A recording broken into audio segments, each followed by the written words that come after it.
Welcome back. Today we have a very special guest for our guest practitioner interviews. We have Ray Bullman, who is the Executive Vice President of the National Council on Patient Information and Education. And as you can probably tell, we're actually coming from a different venue than we normally would have for our guest practitioner interviews, because we're having a special conference on the campus of Ohio State University this week called the Generation RX University Conference to really address the issues of prescription drug abuse and recovery among college students. So we have Ray here as a speaker for that program, and we're taking advantage of that to have him join you as well. So Ray, welcome, and thank you for being with us. Ken, thank you. It's a pleasure to be here. Thanks. I look forward to it. We're glad to have you. So Ray, I've introduced you as the Executive Vice President of the National Council on Patient Information and Education. Can you tell us just a little bit about the mission of that group? Sure, I'd be glad to.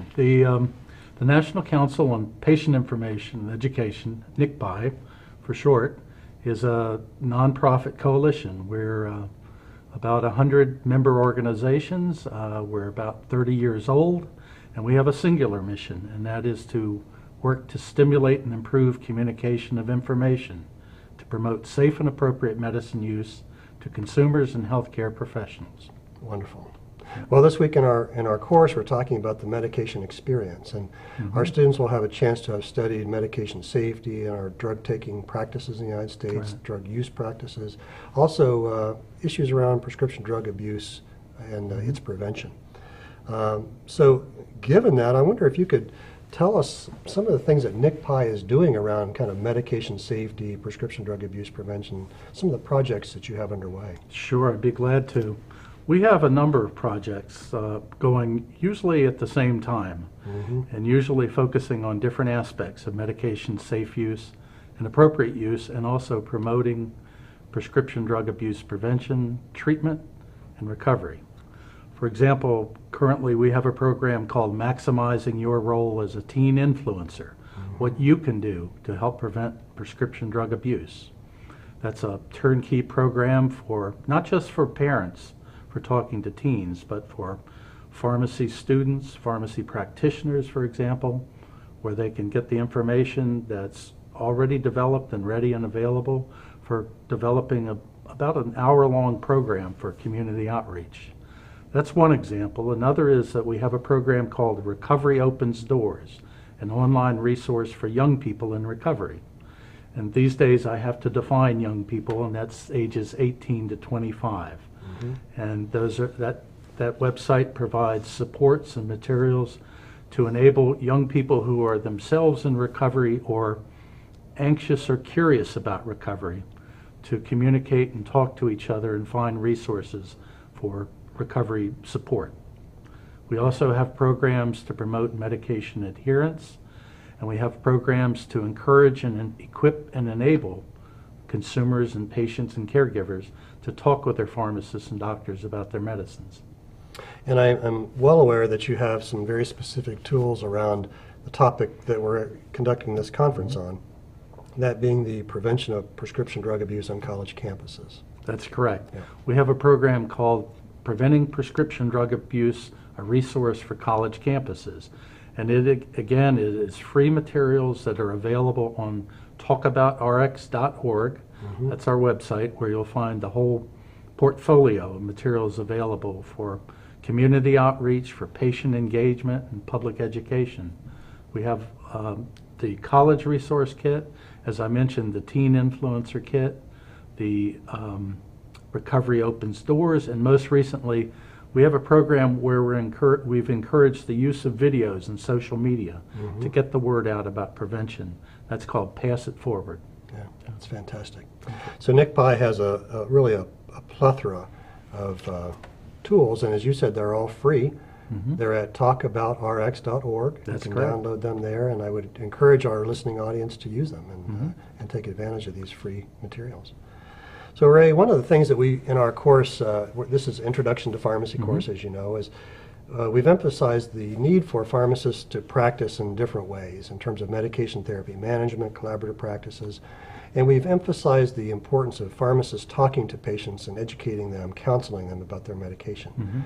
NCPI has an initiative called Talk About Prescriptions Month, happens to be in October. I think it's in its 28th year this coming year. That's correct. And I'm wondering if you could tell us a little bit about that project. Sure. NCPI started Talk About Prescriptions Month in the mid-'80s, as you say, our 28th year coming up. And there really is a singular purpose for that as well, and that is to create the opportunity in the public health agenda, as it were, or in the public health calendar, to make sure that the issue of promoting safe and appropriate medicine use gets its fair exposure.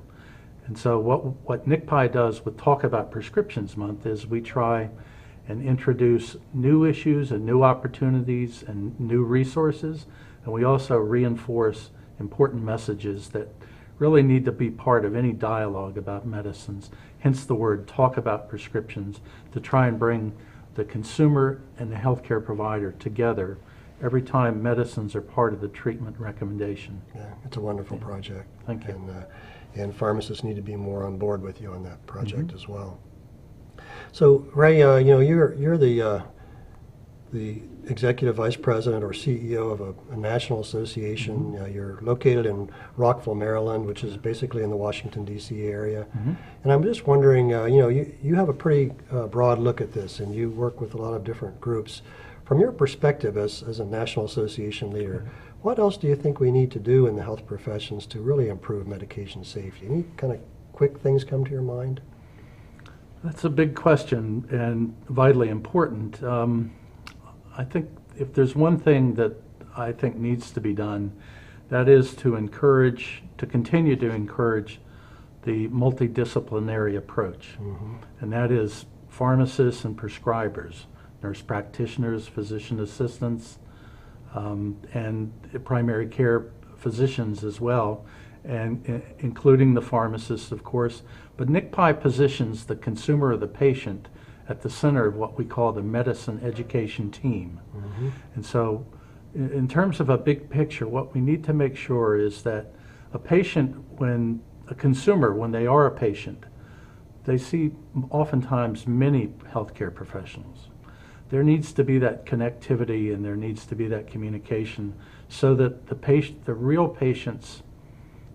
real background, as it were, and their medicine history, for example, and all of the issues that they face with their medicines moves from provider to provider so that all of the patient can be addressed at one time. So there really needs to be that connectedness and working together as a team.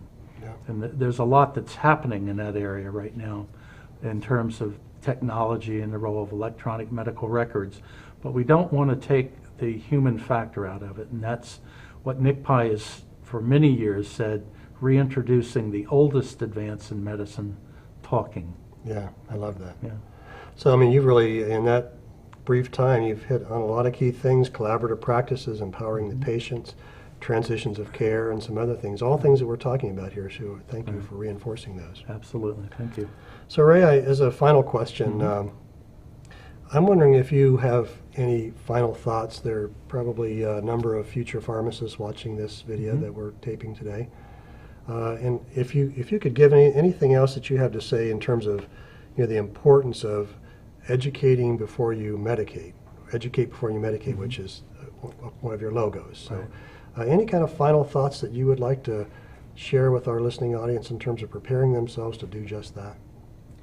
I think in particular with pharmacy students or anyone out there who's considering a career in pharmacy, this is probably, I know for me, almost 30 years with NCPI, this is the most exciting time there could be to get into the profession, because it creates the opportunity to be a real primary care healthcare professional with hands-on opportunity to save lives and make a difference, and not just in individuals but of families' lives, by making sure that medications, which all have risks, as we know, as well as benefits, are used safely and appropriately. Yeah, that's great advice.